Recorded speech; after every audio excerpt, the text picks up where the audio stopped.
An balima cɛ na muso denmisɛn fara mɔgɔkɔrɔba kan Mali kɔnɔ ani Mali kɔ kan an ka foli bɛ aw bɛɛ lajɛlen kɛrɛnkɛrɛnnenya la aw minnu bɛ ka an suit ni wagati na an b'aw ladɔnniya k'a fɔ k'aw sɔgɔlen don aw ka télévision manteli kan n'o ye Mali kunnafoni TV ye an bɛ émission min kɛnɛ kan a émission tɔgɔ de ko nous les jeunes komi n y'a fɔ a ye cogo min na ale bɛ tali kɛ fɛn fɛn bɛ jeunenya la ni nafa b'o la ni kɔlɔlɔ b'o la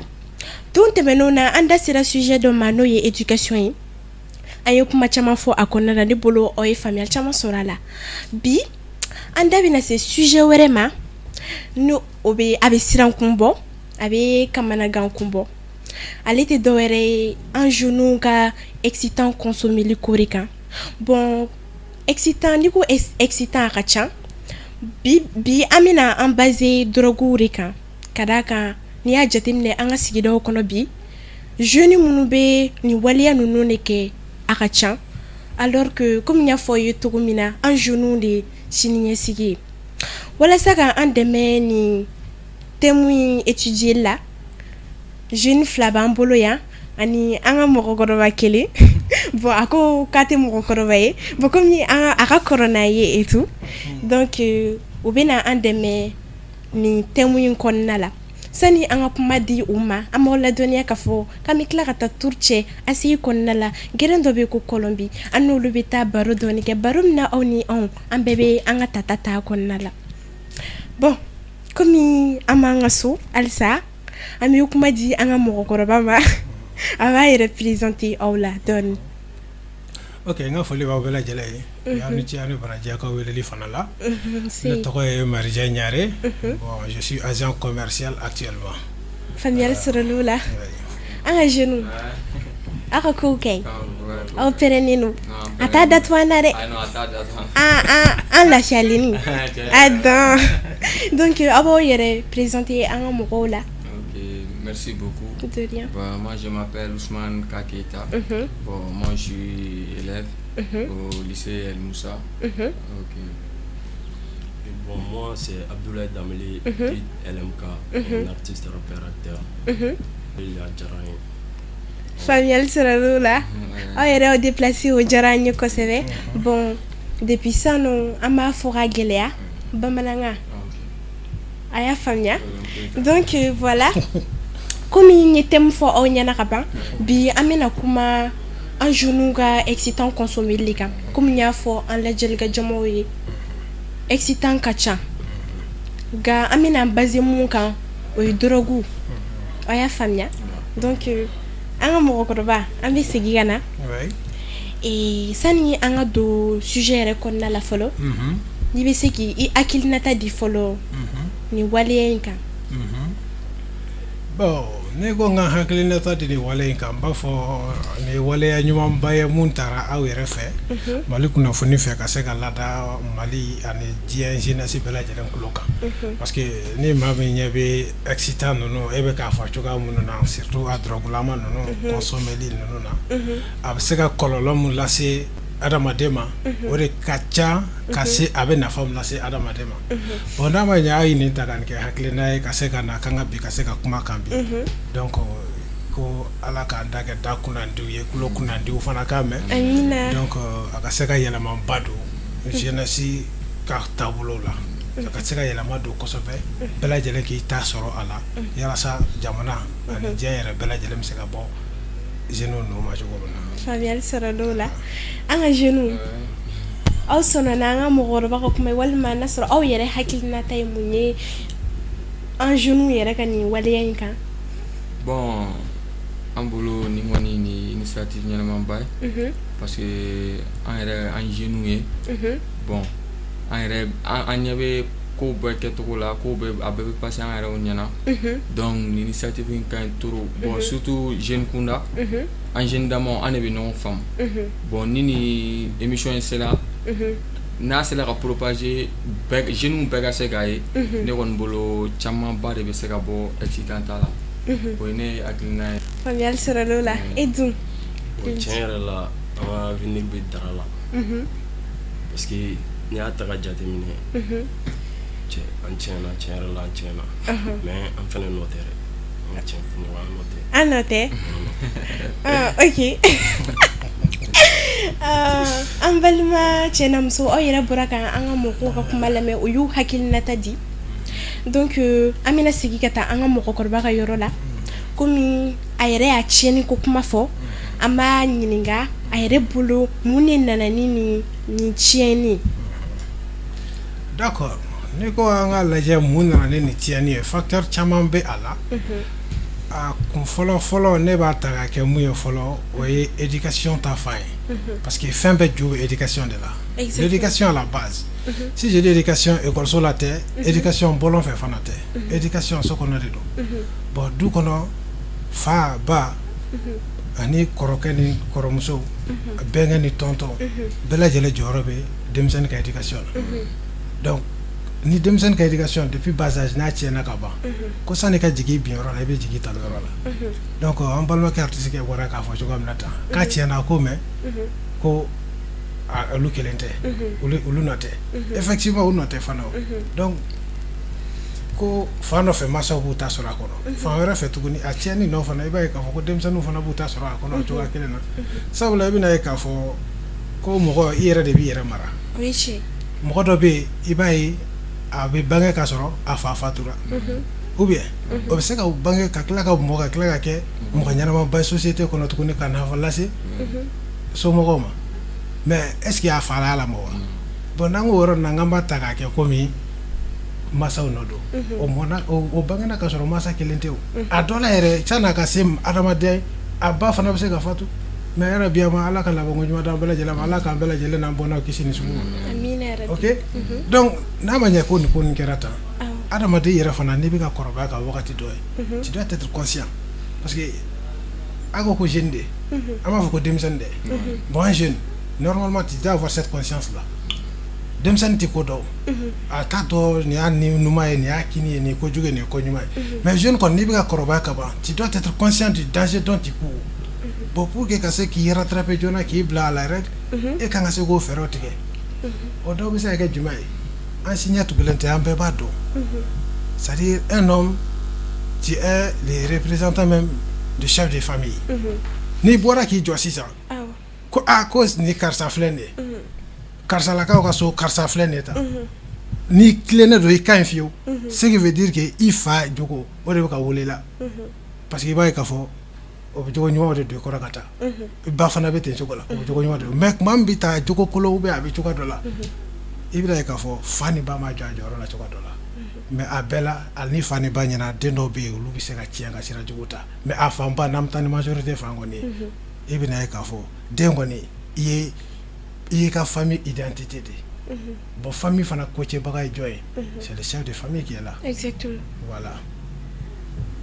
donc wɔrɔ tun bɛ fɛ ka fɔ faamuyali sɔrɔla la an filɛlikɛbagaw aw yɛrɛ bɔra kan an ka mɔgɔkɔrɔba ka kuma lamɛn a ye kuma caman fɔ a ka kuma la ne bolo aw ye faamuya caman sɔrɔ a ko la nka halisa an ka jeunes m'u ka dernier mot fɔ dɛ an bɛ segin ka to olu fɛ yen n'a sɔrɔ u sɔnna ni an ka mɔgɔkɔrɔba ka kuma ye walima n'a sɔrɔ olu yɛrɛ bolo cause wɛrɛ bɛ an jeunes ka nin waleya ninnu kɛli la u k'o fɔ aw ɲɛna. Ne kɔni bɛ se k'a fɔ ko mɔgɔ de b'i yɛrɛ tiɲɛ i ka tiɲɛ i ka ɲɛ a bɛɛ bɛ dépend i yɛrɛ de la bon ko mɔgɔ b'a tagama ɲɔgɔn sɔn sugu bɛɛ ta fo k'a tiɲɛ dɔw fɛnɛ bɛ yen olu u terikɛw de suit olu bɛ ka nin kɛ jɔngɔni kɛ sinon ne yɛrɛ bɛ dɔw ye u bɛ drogue min u bɛ na dɔw yɛrɛ tɛ k'a jira mɔgɔ la k'olu b'a kɛ pour que a ka fɔ non olu bɛ tan tɔ olu bɛ tan dɔw sa a bɛ na a bɛ bɔ a bɛ n'i kɛrɛfɛ a b'a fɔ non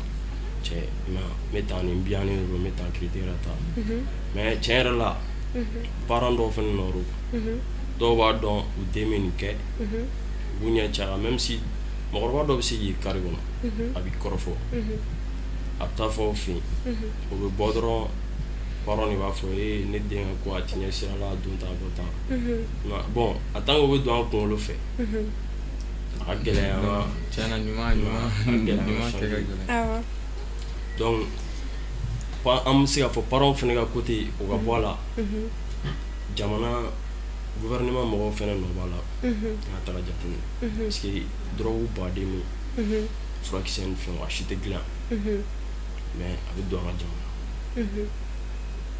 a bɛ kɛ cogo di jɔn nɔ don an nɔ tɛ o ayi Et donc, comment t'es venu? Bon, d'ailleurs, comment que moi, me fait un kɔrɔ kuma sɔn ji la dɔɔni bon kuma dɔw la I bɛ taa sɔrɔ famille yɛrɛ fɛnɛ la I bɛ taa sɔrɔ éducation ɲuman bɛ famille la fa ka ɲi ba ka ɲi et puis hali den yɛrɛ ka éducation c'est très bien mais sokɔnɔna éducation ani kɛnɛmana éducation kelen tɛ parce que sokɔnɔna la I bɛ taa den dɔw sɔrɔ sokɔnɔ u maralen no to hali kuma ka gɛlɛn u ma sokɔnɔ mais au sokɔnɔna éducation e fa ni ba ɲɛkɔrɔ la mais en dehors de ça I b'a ye n'u bɔra kɛnɛma u bɛ kɛ mɔgɔ kura ye sokɔnɔna la hali foli kuma dɔ la a ka gɛlɛn u ma quoi mais n'u bɔra I b'a ye u bɛ farikolo wɛrɛ ta bon o farikolo wɛrɛ tali kɛnɛma u bɛ se ka kɛ u bɛ drogue ta kɛnɛma u bɛ maminako bɛɛ kɛ kɛnɛma bon par exemple hali ni kɔrɔ yɛrɛ don ne ka kɛ kɔrɔ den sokɔnɔna la a ɲɛ b'a la n maralen no sokɔnɔ turu hali k'a ɲɛ jɔ parents ɲɛla ka kuma ka gɛlɛn ma bon ne ka taa manamanako kɛ kɛnɛma ka taa kɛ drogue ta ye dɔ ka sɔrɔ kɛnɛma ka n'a fɔ sokɔnɔna la ko karisa n'i den ye nin na mais et pourtant e dun b'i den dɔ cogo min na merci a ka gɛlɛn parents fana ka da o yɔrɔ la bon ne ka kuma kun ye o yɔrɔ ye sokɔnɔna mara ani carré kɔnɔna mara ani bɔlɔnkɔnɔna mara c'est un peu différent quoi parce que mɔgɔ yɛlɛma bolo ka ca côté sugu bɛɛ fɛ et puis ani an jeunes fana filɛ an bɛ yala ɲɔgɔn fɛ bon jeunes san an influencé ka di trop bon karisa bɛ nin kɛ non n'i ma nin kɛ o kɔrɔ tɛ cɛ n'i ma drogue ta o kɔrɔ tɛ cɛ bon kuma dɔ la yɛrɛ I ni mɔgɔ bɛ se ka yala I t'a min o début mais o terikɛ kelen bɛ se ka kɛ sababu ye a b'i nɛgɛ fɛn bɛna tila ka juguya n'ale yɛrɛ o bɛ sɔrɔ mun fɛ I n'a bɛ yala a bɛ taa ɲɔgɔn fɛ drogue mi yɔrɔw la bon kuma bɛɛ a b'a susu I la kuma bɛɛ a b'a susu I la parfini I b'a fɔ ko non a diyan bi n bɛ kelen ta I b'i to la parfini yɛrɛ bɛna juguya n'ale bon o de la hali sokɔnɔnaw la a bɛ fɔ ko an yala ɲɔgɔn woloma quoi mais bon adamaden yɛrɛ mɔgɔ min jogo ka ɲi ani mɔgɔ min jogo man ɲi en tant que jeune si tu es jeune quand même tu dois être conscient parce que jeune kɔni à partir de 18 ans ɲuman juguman I kan k'a dɔn donc ne fɛ yɔrɔ dɔw la a bɛɛ bɛ kuma kelen de la parents b'a la an yɛrɛw b'a la mais ne kɔni ne bɛ n ka principal base yɛrɛ ne b'o kɛ ne b'a fɔ ko non ko le gouvernement malien failli bɛ n yɛrɛ de I n'a fɔ n terikɛ ka kuma la drogue ko drogue bɛ min Mali la si tɛ dilan Mali la drogue dilanyɔrɔ tɛ Mali la mɔgɔ tɛ Mali la mun bɛ drogue dilan mais et pourtant au Mali ici frontières de bɛ autorités de bilalen bɛ pour que ka nin fɛn ninnu contrôler mais a bɛ bɔ min a bɛ don cogo di tiɲɛna question bɛ to yen Fabienne sɔrɔla la kuma b'i bolo bon, ou bien un jeune idée. Je m'en parce que le débat mieux temps. Je vois que c'est pas un débat contradictoire que ça parce que je nous irai pas la kafo ko foti be femme fana fay. Bon un be ka ye fem be nyene ka ka kelenge do. Mais au lieu ka mon fo. Oui, yoro do la je la suis un peu. Mais yoro do fana na anga yeta utika kelenge do. Il va faut tout et Dambélé Keita non Keita c'est toi Dambélé non voilà et voilà k'a fɔ sisan ko fréquentation kɛnɛmana éducation ani sokɔnɔna kelen tɛ sokɔnɔ den dɔ bɛ bɔ sɔrɔ sumalen do bɛ fɛn bɛɛ mais kɛnɛma I b'a ye k'a fɔ u bɛ to jogo kuraw ta la fo ka taa kɛ ni mɔgɔ k'u minɛ ko dɔ la masaw yɛrɛ b'a fɔ ko den tɛ sɔn I ma a ɲɛfɔ o yɔrɔ la mais masa I b'i den dɔ a ka gɛlɛn ka se ka siga o sira dɔ kan mais n'i ko ten an bɛ se ka tɛmɛ n'a ye o yɔrɔ fɛ mais en tout cas denw de fana maralen do la fréquentation les parents doivent veiller sur ça e bɛ tugu jɔn kɔ e bɛ tugu mun kɔ jɔn do a fa ye jɔn ye a bɛ mun baara kɛ est-ce que I n'a ye kelen ye wa bon tubabu b'a fɔ ko la classe sociale c'est-à-dire n tɛna quartier ta a tɔgɔ ma k'a fɔ sinon Bamakɔ kɔnɔ yan k'a fɔ ko I bɛ bɔ nin quartier la ani e ni nin quartier la den de bɛ tila ka tulonkɛ ni fɛnw kɛ ɲɔgɔn fɛ tuguni ni m'i kɛ cogo dɔn jogo kolontigi ka teli ka jogo koloya do jogo ɲumantigi la ka bɔ jogo ɲumantigi yɔrɔ ka do jogo kolontigi la maro ne bɛ ka fɔ bon c'est pour la fréquentation fila a kan ka jateminɛ kosɛbɛ an filɛ tan je suis né d'un père fonctionnaire l'éducation kulonkɛ t'a la an fɛ yen kelen de do et Dieu merci alhamdulillah donc k'a fɔ ko ne yɛrɛ teri dɔw tun b'a fɔ n ye ñaare aw yɛrɛ fɛ ni mɔgɔ yɛrɛ taara aw fɛ yen e ko a tigi tɛ dan tako kelen ma parce que cɛkɔrɔba a b'i ɲininka yɛrɛ de yan ouais somɔgɔw bɛ de a bɛ tan marija bɛ a bɛ yen sani e ka bɔ ka na kuma na o b'a sɔrɔ ani e tilara on dirait interrogatoire ko bɛ cogo di e yɛrɛ tɔgɔ a bɛ ɲininka a bɛ kilasi jumɛn la a bɛ kilasi kelen de yan a bɛ tan de a bɛ tan a bɛ ɲininka tigɛ ka ban ni a ma sɔn i ye a t'a fɔ i ka taa o mais i ni an kɔni mana tila ɲɔgɔn ye la kɔni kɔfɛ a k'aw kɛ cɛ i ka nin taabolo ma ne diya dɛ i sen bɔ nin sen na kɔfɛ ni n'a tilara ɲɔgɔn ɲɛ la o ye n'i fana b'i fa kuma kɔnɔ i b'i sen bɔ a sen na kɛ ni m'i sen bɔ a sen na ni n'a tora ɲɔgɔn kɔ ka na ko lankolon dɔ kɛ k'i tilara ka taa i la tuguni o kulo sama mana bɔ mun nɔ o ni sɔn le sɔnna siɲɛ wɛrɛ t'a la tuguni i y'a faamu donc c'est pour vous dire quoi i fa bɛ o a tɛ o a bɛ balo la a tɛ balo la o e yɛrɛ b'a dɔn ko dɔ bɛ yen a bɛ sɔn nin ma ninnu ko ninnu a bɛ tan ne bɛ to k'o de fɔ n yɛrɛ ye kuma caman est ce que ni cɛkɔrɔba tun balo la bi ne bɛ ka nin mun kɛ a bɛ diya ye wa ou bien ne bɛ ka nin mun kɛ tan nin y'a fɛ la ko ye wa n bɛ n sen bɔ siɲɛ kelen ka continuer a tɛ bi mais a ye fɛn minnu don kun na kabini kuma jan n bɛ ka baara kɛ n'olu ye e y'a faamu donc fɛn c'est à dire n y'a fɔ kuma daminɛ kɔnɔna na n ko an ni jeunes de don an ni denmisɛnninw tɛ denmisɛnnin tɛ ko dɔn mais jeune kɔni jeune bi je pense que les jeunes est savoir faire la part des choses voilà tu as savoir faire la part des choses donc bon maturité an b'o to yen i bɛ se ka i si bɛ se ka jɛn kosɛbɛ ton coefficient intellectuel est nul donc o fana ye calcul wɛrɛw ye selon les psychologues ka se k'olu fɛn ninnu kɛ tu vois donc ni e yɛrɛ dɔn i bɛ ka taa sira min kan sira ɲuman tɛ ou bien i bɛ ka nin fréquenter nin tɛ fréquentation ɲuman ye n dun y'a fɔ a ye cogo di a ka gɛlɛn fewu ɲuman ka jogo don ɲuman jogo kolon na mais jogo kolon ka teli ka jogo kolon don jogo ɲuman tigi la donc i sen bɔ siɲɛ kelen dɔrɔn a banna ne ye école kɛ o ka depuis je dirais am ka nin fréquentation ninnu fɔ cogo min na i b'a dɔn k'a fɔ i bɛ tu commences à avoir goût des choses à partir de 7e 8e année seconde cycle na ka na lycée ninnu na donc i ni mɔgɔ kuraw bɛna don ɲɔgɔn na seconde cycle la groupe scolaire de don école publique don teriw ka ca mɔgɔw ka ca i ni mɔgɔ kuraw bɛna don ɲɔgɔn na bon i ni mɔgɔ kura minnu bɛna don ɲɔgɔn na sisan e de kan k'i taabolo dɔn sisan an ka ɲɔgɔn ye dan kɔni école de don n'a nana école récréation a bɔra a banna an bɛ so sufɛ bɔli kun tɛ yen donc sufɛ leçon tan ni fɛnw bɛ yen week-end fɛ on est là avec le papa an b'an ka ɲɛnajɛ ni téléphone na kulonkɛ snack lawale téléphone dɔ kun bɛ yen avec le peu de moyens a kun b'a la ɲɛnajɛ n'o ye ten cogo la tu vois donc il faut canaliser les enfants pour que ka se ka to ikɔrɔ ka se ka i ka jogo don la dɔn pour que leur futur soit encore un peu plus brillant. Bon, je n'en disconviens pas mais o ye aw ka éducation kɛcogo ye mais bi bi na an filɛ nin domine ko bi fɔlɔ ani bi i b'a ye différence ba bɛ hali masaw ni ɲɔgɔn cɛ la bi masa fara den kan quoi bɛɛ hakilina ko ye kelen de bɛɛ bɛ boli la wari parfois i bɛ kɛ so dɔw bɛ yen parfois même i bɛ taa sɔrɔ fa ni den pour que u ka sigi yɛrɛ ka 5 minutes de temps kɛ ɲɔgɔn kan kuma dɔ la fo n'a kɛra dumuni ou n'u wulila foli mana kɛ fa bɛ bɔ den bɛ bɔ parce que bɛɛ presselen don bɛɛ mago bɛ wari la surtout précisément yɛrɛ n bɛ se k'a fɔ an falakaw ni wagatinin yɛrɛ min bɛ nalen par exemple seli wagatinin ninnu fɛ i b'a ye den kɛ ka di ka ko caman kɛ den don ka di ko caman na à l'approche des fêtes parce que o b'a sɔrɔ parents a fɔlɔlen don bɛɛ bɛ ka pressé ka taa fɛn dɔ nɔfɛ quoi bon i n'a fɔ e bɔra k'a fɔ cogo min na aw n'aw fa tun b'aw sigi a bɛ baro kɛ a b'aw la ɲɛnajɛ mais hali ɲɛnajɛ kɔnɔna la i b'a sɔrɔ hali an n'aw fa ka ɲɛnajɛ kɔnɔna la éducation tun b'a kɔnɔ voilà ɲɛnajɛ cogo dɔw bɛ yen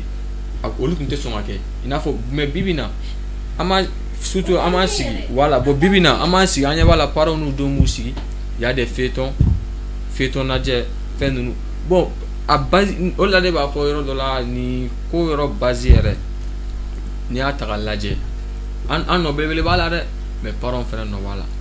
parce que pour que yɛrɛ i k'i den fɛnɛ dɔn il faut que a ka to ka communiquer mais bi bi na communication tɛ parents n'u denw cɛ communication foyi tɛ parents n'u denw cɛ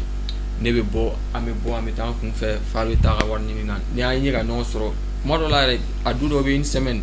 den ni fa tɛ ɲɔgɔn ye une semaine mais bɛɛ bɛ du kelen kɔnɔ o tɛ ɲɔgɔn ye bon communication ye de base pour que yɛrɛ y'i jogo don mɔgɔ la pour que ne ka e faamu f'an ka kuma de pour que an ka ɲɔgɔn faamu fɛnɛ f'an ka kuma ni e bɛ fɛ ka kuma dɔ fɔ ne ɲɛna n'a ka di ne ou n'a man di ne an bɛ kuma de donc communication fɛnɛ ye a base yɔrɔ dɔ ye quoi parents ni denw ni ɲɔgɔn cɛ bon n bɛ fɛ o yɔrɔ nin souligner wa an filɛlikɛbagaw aw yɛrɛ bɔra ka an ka jeunes ka kuma lamɛn a ye kuma camanba de fɔ i ma ye an ka mɔgɔkɔrɔba da de na a kuma t'a la tuguni yɛrɛ donc an gagné tɛ yan an gagné don sa an gagné don donc an filɛlikɛbagaw u bɔra ka cause fɔ kun nana ni an jeunes ka ni waleya ninnu ye halisa a ma ban an bɛ segin ka taa an ka mɔgɔkɔrɔba yɔrɔ la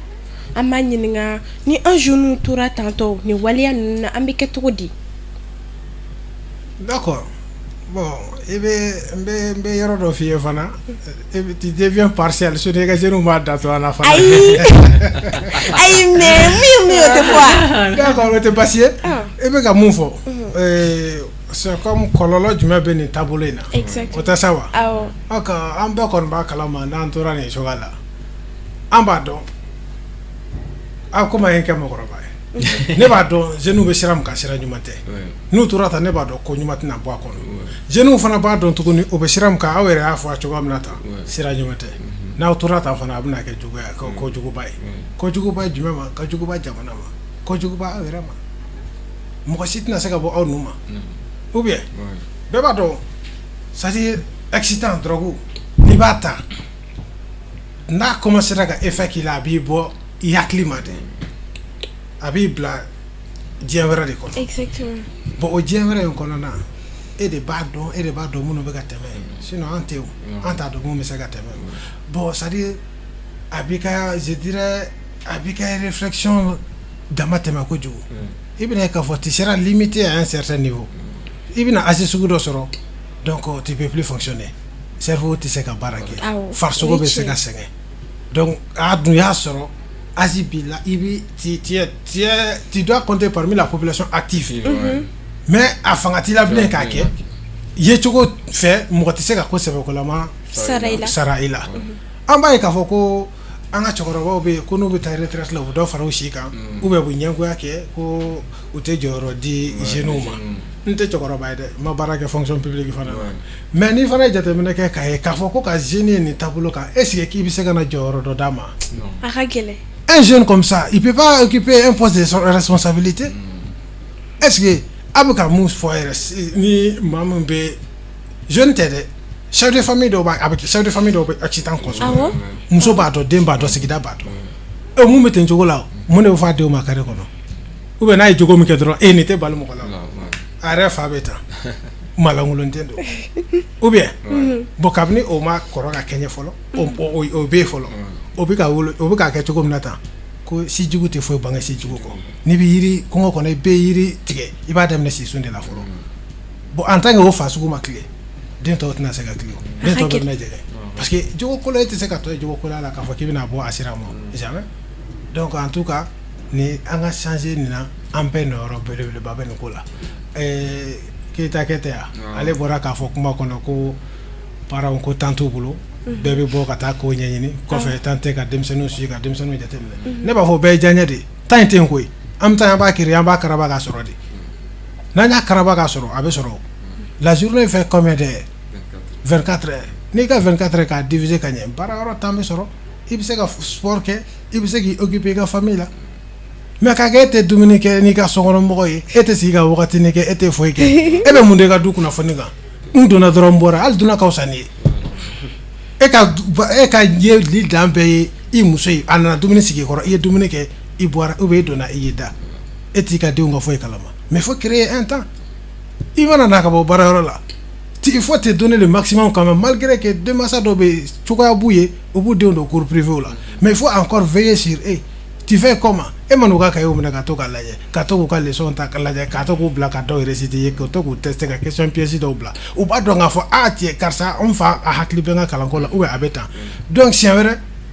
a tɛ se k'a permettre k'a yɛrɛ bila cogoya dɔ la il faut k'a bila toujours en position attaque défense parce que e bɛna attaquer de ka to ka question poser il faut que ale fana ka na k'a défend à partir de certaines heures su mana ko fitiri ka seli ka sura fana dun ka ban denmisɛnninw bɛ boli ka taa leçon ta mais est-ce que sisan c'est le cas? Fitiri bɛ seli ka feuilleton kɛ ka ban journal bɛ daminɛ ka tila ka denmisɛnnin ɲɛ to télé la journal bɛ daminɛ a dɔw b'a bɔ a la a b'a bila fan wɛrɛ télé so yɛrɛ la tuguni ou bien a bɛ taa leçon ta ko kuma tɛ yen fa ba sen fɛ kɛnɛma da la yen ou bien a bɛ ci wɛrɛw la tuguni i ma se ka ko ko kɛ ne yɛrɛ kɔni fɛ i ma ko ko kɛ kɛnɛda la kɛnɛya la journée kɔnɔna na i bɛ n'o fɛn o fɛn kɛ su fɛ ka fusa i ka denbaya ma o bɛɛ ye ko wɛrɛ ye.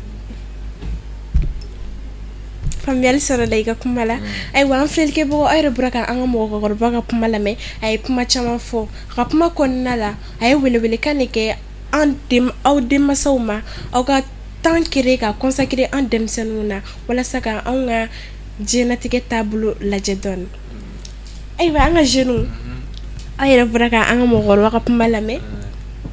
a ye c'est vrai a ye welewelekan caman di nka a ye caman fɔ an jeunes ma donc est-ce que aw sɔnna ni a ka kuma ye walima ni conséquences dɔw bɛ aw yɛrɛ bolo kɔlɔlɔw b'aw bolo ko o fɔ. Nin yɔrɔ la a tɛ se ka fɔ ka mɛn an ka mɔgɔkɔrɔ contredire nin yɔrɔ la parce que n'a y'a ta k'a lajɛ a conséquences fɔli tɛ se k'a ban quoi même an m'a jateminɛ n'an kɔni ni jeunes continuer la tan don n'a nataw la Mali tɛ yen tuguni quoi. C'est clair. N'an continue la ta donna nata la Mali tɛ yen tuguni et puis an laban bɛ taa étranger wele u n'an ka jamana dirigeant o de don n'an labanna tan parce que a jateminɛ an ka makɔrɔ y'a fɔ cogo min na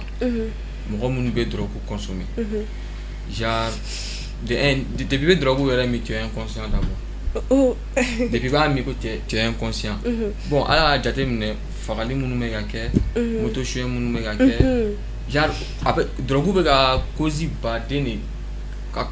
n'an ko yɛrɛ ka ma sigi a ka ma bɛɛ fɔ a tɛ se ka fɔ ka ban mais yɔrɔnin dɔ bɛ yen f'an k'o fɛnɛ fɔ drogue mana kɛ togo o togo drogue minbaga mana kɛ togo o togo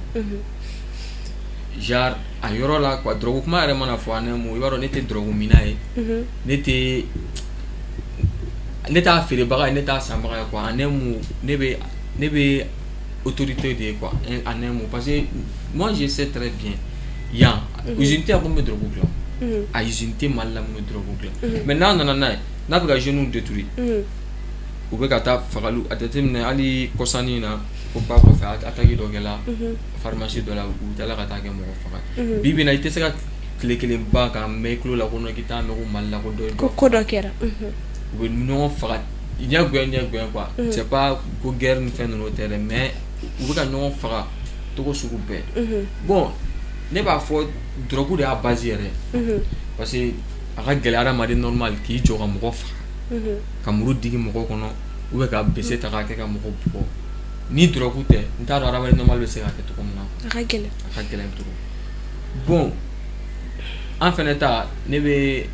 an jeunes an minnu filɛ nin ye sisan an fɛnɛ ka wusa dɔɔni mais génération min fɛnɛ bɛ ka n'an kɔfɛ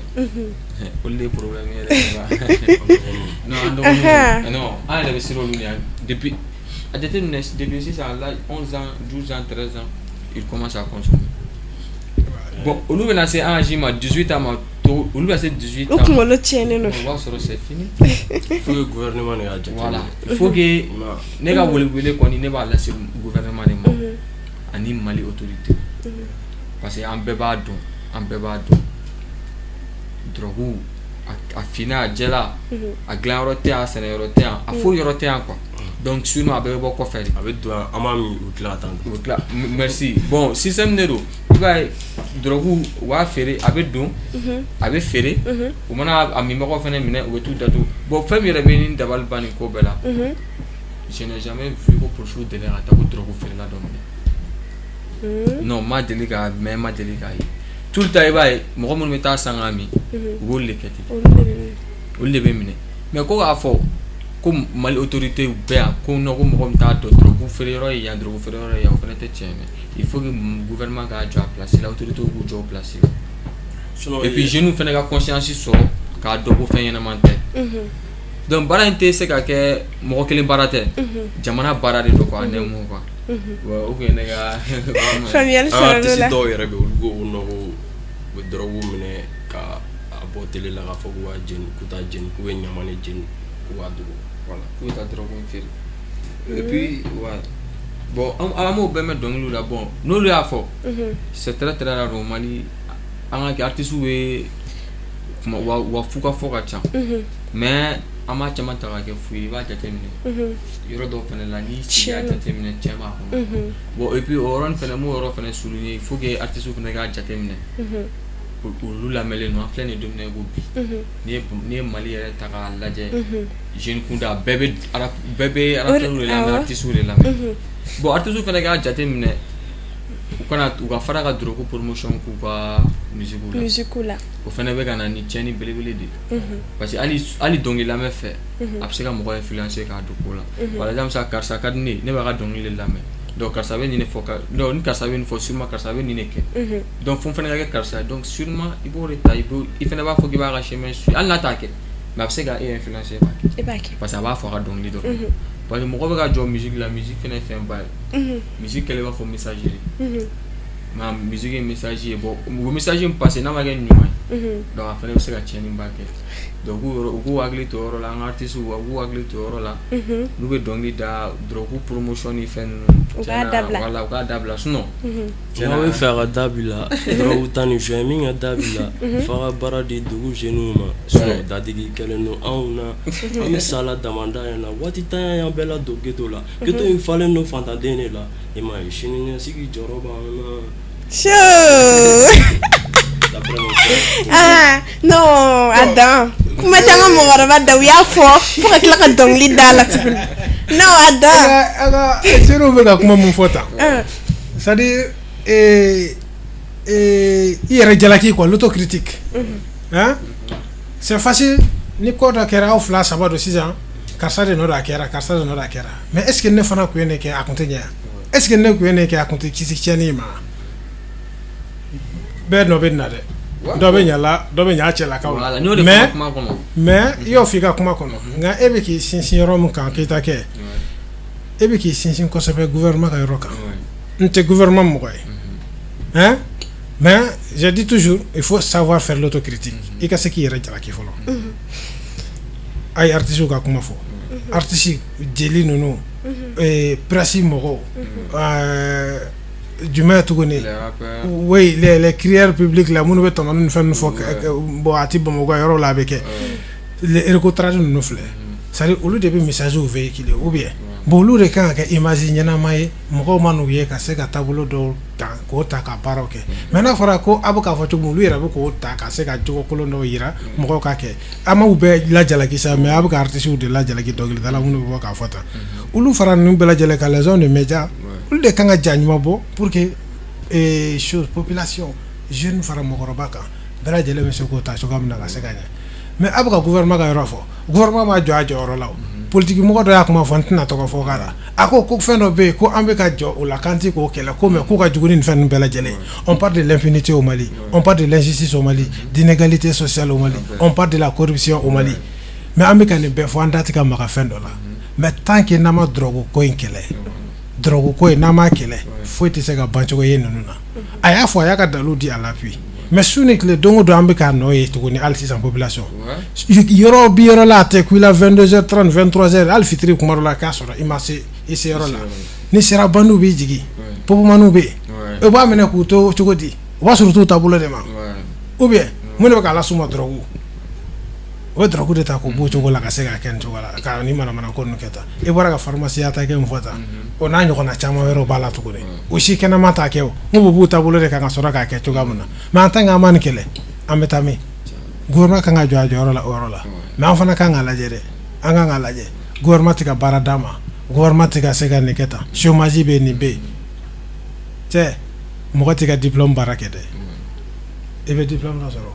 i bɛ kalan kɛ fo k'i kun ka ci i bɛ taa sɔrɔ a tigi bɛ baara sugu dɔ kɛli fana na tuguni y a pas de sot métier quoi baara lankolon tɛ i mana mun sɔrɔ k'a kɛ ka ban n'a ma ɲɛ i bɛ se k'i lebu dɔw sutura n'a ye ka ban il faut le faire il faut le faire donc c'est à dire drogue ta ni fɛn ninnu fana bɛ yen a bɛɛ bɛ na ni ɲɛjuru janya fana ye quoi ɲɛjuru janya cogo di e ni terikɛ bɛ ɲɔgɔn bolo a bɛ mouvement kɛ a bɛ ko kɛ ni ɲɔgɔn ye e terikɛ ye du lagare e ye du camancɛ den ye bɛɛ b'a dɔn lagare tiɲɛnen don ka tɛmɛ den dɔw kan a mana ɲɛ kun fɛn dɔ kɔrɔ fa ni ba b'a ɲini ka d'a ma n'o bɛ kɛ ten cogo la e k'o kɛ k'a sɔrɔ a se t'e fa ni ba ye ka kɛ e bɛ sira jumɛn ta k'a kɛ sisan a ka nɔgɔ e ma cogoya min na kɛ e bɛ gauche à droite ni manamana sugu dɔ kɛ ka se k'a kɛ ou bien o bɛ o ye jumɛn ye ɲɛjuru jan de don a bila kunna dɔrɔn ale kɔni y'a sɔrɔ i fana k'i jija k'i débrouiller ka manière la ni sera k'a sɔrɔ cogoya min na n'i ka débrouiller l'o ye alhamdulillah ni ma se ka sɔrɔ il faut te contenter de ce que tu as On parle de téléphone Galaxy, ceci, cela, ni Dagelen, nous sommes comme iPhone ou bien quoi. Mais si tu as un simple téléphone Android quand même, tu es sur WhatsApp, tu es sur Facebook, il y a des gens qui ont fait un pourquoi ne pas te contenter de ça? Fais que tu as fait mais là, c'est un peu extravagant aussi. Bon, on a une chose qui est ni yɛrɛ bila I yɛrɛ ka minɛn kɔnɔ c'est vrai I ka yeta ka bonya dɛ ka yɛrɛ ka I bila I yɛrɛ ka minɛn kɔnɔ ten k'a fɔ ko ni fama ni a se bɛ nin so ma a bɛ taa non I fana k'i gurugere k'i débrouiller un jour aussi I fana b'a sɔrɔ siga foyi t'a la mais k'i sigi ten k'i to position na kuma bɛɛ m'o fɔ c'est à dire nin fɛn in filɛ nin ye tan an bɛɛ de nɔ bɛ nin na dɔ bɛ ɲa la dɔ bɛ ɲa cɛlakaw la n'a ma ɲɛ ko gouvernement ma se k'a jɔ a jɔyɔrɔ la drogue dun bɛ ka feere an b'a dɔn drogue bɛ ka feere ni eta do drogue ka feri do mako to be bara be drogue mi aba mi aba bomi ni sera ma ba so ro fiyo ou bien ibita carré corona ni gitron daw la say ba ya savane be vendre ici pièces détachées boutique ceci cela etc mais ici on vend drogue c'est ya savane yoro dala ati yira kenaka ma ba feri hein en ba do amay gouvernement ba do amay na commerce bi ka ke abika kila kasa amaka jintia wo be nyintina nyinti boro ni jika la be bon muso ba san avec la ka dumuni an ba do abe na fanya yi non kuma ten ka fe cher la nere dadina o be aka jeunesse que kuma ba bolo na ko ne dadina re parce que ani ma goro bebe ga mun kuma kele ne la abe kuma kele ni parce que ako ko China gouvernement note do be nya China rola na kuma la nyore fo mun ni ko ne ga ko re juger bere no ben na quoi bere no ben na mo kelente ni am bere no bala bon par exemple il va donc ni c'est la etami mais ega se doma o eta sa ega so samama o fana ta faire baga yila allo ta faire baga yila anga ke ga fo no kibe a enquête ke pour que kase ga don ni mega tourna ka ali ga fo kiba kele a jouer merci ga judo kiba kele mais amenyi ne yoro do fene ko ibe ta se fa juma ministre la juma ni ere a yemumbe ete songeta do tiena officier do ere parce que ibe ta waru mine ibe ta soro fere wala ibe ta soro contrat de be comme sera do ni ado afire ba do ci ou ibe ta soro mo gom yere ba fere mo gom fere ba dama ni douane ba do te ibe ta soro no o kadiri ba do